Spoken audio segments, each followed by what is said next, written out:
इस देश में सबसे ज्यादा आसान है लोकतंत्र नहीं रहा, लोकतंत्र खतरे में है कहकर सबसे ज्यादा लोकतंत्र का अपमान करना। संविधान खत्म हो जाएगा तो बीजेपी अगर बहुमत में आ गई तो संविधान को पूरी तरीके से खत्म कर देगी कहते हुए आम जनता को डराना और उसके बाद इसी संविधान की धज्जियां उड़ाना। सम्मान की बात करना, लेकिन जब खुद की बारी आए तो सम्मान देने से परहेज करना। इस देश में राजनेताओं का यही हाल है। पहले देश के प्रधानमंत्री नरेंद्र मोदी निशाने पर रहा करते थे, उनकी माता निशाने पर रहा करती थी, और अब बारी है उत्तर प्रदेश के मुख्यमंत्री योगी आदित्यनाथ की। 2017 में उत्तर प्रदेश के मुख्यमंत्री बनने वाले योगी आदित्यनाथ ने जितनी तेजी के साथ देश और दुनिया में लोकप्रियता हासिल की है, उसी का नतीजा यह है कि अब जब चुनाव होने हैं और यूपी की जनता मन बनाकर बैठ गई है कि योगी आदित्यनाथ को ही जिताएंगे और तीसरी बार उनको सिंहासन तक पहुंचाएंगे, तो ऐसे में तमाम मौलानाओं के बयान आने शुरू हो गए हैं और इन मौलानाओं का यूपी से कोई लेना देना नहीं है। बिहार में बैठकर मुसलमानों को बरगलाने के साथ साथ माह रमजान में कैसी कैसी बयानबाजी हो रही है। बयानबाजी ऐसी हो रही है कि उसका स्तर योगी आदित्यनाथ की माता तक पहुंच गया है। अब जरा आप सोचकर देखिए कि राजनीतिक लड़ाई में या फिर तमाम मुसलमानों के सामने जब आप भाषण दे रही हैं तो उनके सामने किसी राजनेता की मां का जिक्र करने का क्या मतलब है, उन्हें गाली देने का क्या मतलब है, उनका जिक्र करते हुए अपनी राजनीतिक रोटियां सेकने का क्या मतलब है, और कौन है वो मुसलमान जो इस मौलाना को सुन रहे थे और इस बात पर ताली बजा रहे थे। सवाल सबके ऊपर उठने चाहिए। मैं जिक्र कर रही हूं बिहार के उस मौलाना सलीम की जिसने योगी आदित्यनाथ की माता को लेकर अभद्र टिप्पणी की। इतनी अभद्र टिप्पणी कि उसको अब इस मंच से सार्वजनिक तौर पर बार बार बोलना सही नहीं होगा। लेकिन जरा सोचिए, गौमांस का जिक्र करते करते हुए क्या योगी आदित्यनाथ की अम्मा और उनका मांस, इस तरह की भाषा का इस्तेमाल करना कहीं से कहीं तक भी जायज है?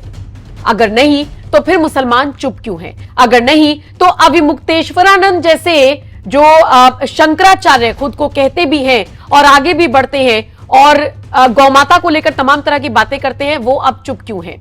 जिन लोगों को हमेशा से अपमान और सम्मान में फर्क नजर आता था, वो अब चुप क्यों हैं? जब बात किसी योगी की माता की आएगी तो सब चुप हो जाएंगे, जब बात प्रधानमंत्री मोदी की माता की आएगी तो सब चुप हो जाएंगे। ये कैसा सेक्युलरिज्म है और ये कैसा दोहरा रवैया है?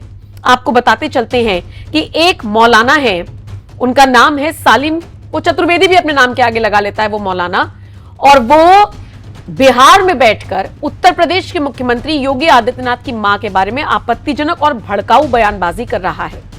भाजपा कार्यकर्ता इससे भड़के हुए हैं। लखनऊ से लेकर तमाम अलग अलग जगहों पर भी आंदोलन किए जा रहे हैं, प्रोटेस्ट किया जा रहा है। इस मौलाना को जल्द से जल्द गिरफ्तार किया जाए, ऐसी मांग उठाई जा रही है। अपर्णा यादव या फिर दानिश आजाद जैसे जो नेता हैं वो लगातार मांग कर रही हैं कि इस मौलाना को जल्द से जल्द गिरफ्तार किया जाए। अब तक गिरफ्तारी नहीं हुई है, लेकिन कई जगहों पर एफआईआर दर्ज कराने की कोशिश की गई है और पुलिस अब इस पूरे मामले को गंभीरता से ले रही है, क्योंकि ये कोई छोटा मोटा बयान नहीं है, बल्कि ये सांप्रदायिक दंगे भड़का सकता है, ये सौहार्दपूर्ण रवैये को पूरी तरीके से खत्म कर सकता है। शायद इसीलिए तमाम साधु संतों का भी यही कहना है कि या तो ऐसे व्यक्ति को फांसी की सजा दी जाए या फिर सीधे सीधे तौर पर गोली मार दी जाए। उत्तर प्रदेश के मुख्यमंत्री योगी आदित्यनाथ की माता के खिलाफ बिहार के इस मौलाना ने जिस तरीके से जहर उगला, उसके बाद वीडियो सोशल मीडिया पर वायरल हुआ और ऐसे में मांग की जा रही है कि इस मौलाना को सख्त से सख्त सजा दी जाए। मौलाना ने न सिर्फ अभद्र भाषा का प्रयोग किया बल्कि कथित तौर पर भड़काऊ और अपमानजनक टिप्पणियां भी की हैं। अब वीडियो वायरल होने के बाद पुलिस ने संज्ञान लिया है। खबर यह है कि बिहार के अररिया में मौलाना के खिलाफ एफआईआर दर्ज हुई है, लेकिन अलग अलग जगहों पर भी एफआईआर दर्ज हो, इस तरह की मांग की जा रही है। भाजपा नेता लगातार और जो कार्यकर्ता है वो लगातार इस मांग को उठा रही हैं कि सख्त से सख्त कार्रवाई इस मौलाना के खिलाफ होनी चाहिए। जिस घृणित भाषा का इस्तेमाल इस मौलाना की तरफ से किया गया है, खबर यह भी मिल रही है कि ये प्रशांत किशोर की पार्टी के साथ जुड़ा हुआ था।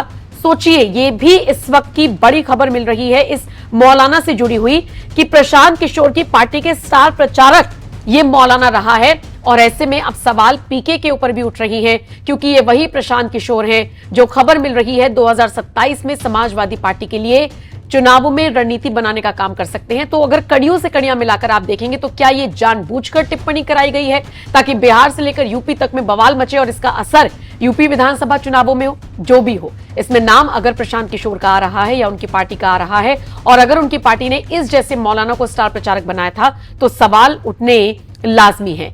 सवाल यह भी है कि क्या राजनीति करने के लिए किसी के परिवार को बीच में लाना, किसी की मां को बीच में लाना ठीक है? सवाल यह भी है कि हमारे देश में तो माता का सम्मान सर्वोच्च है और इस देश में अगर प्रधानमंत्री की मां को गाली दी जाएगी या उत्तर प्रदेश के मुख्यमंत्री की मां को गाली दी जाएगी तो यह कितना जायज है? सवाल यह भी है कि राजनीति में बहस विकास पर होनी चाहिए, मुद्दों पर होनी चाहिए या फिर व्यक्तिगत टिप्पणियों पर बहसबाजी होनी चाहिए या व्यक्तिगत टिप्पणी किसी को करनी चाहिए?